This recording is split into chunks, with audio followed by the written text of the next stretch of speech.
માણસે પોતે ભગવાન સાથે ટોટલી કનેક્ટ થવાનું છે, એકાગ્ર થઈને પોતે પોતાની ભક્તિને જપ કરવાના છે.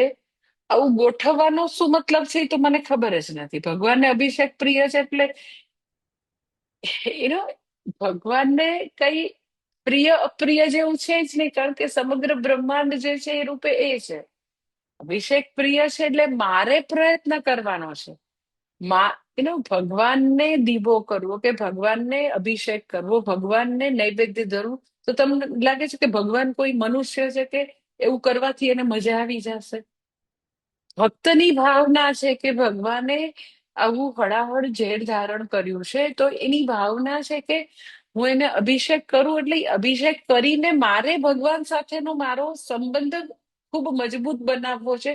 ભટકતા મનને મારે કંટ્રોલ કરવું છે. એ તાત્પર્ય એ છે.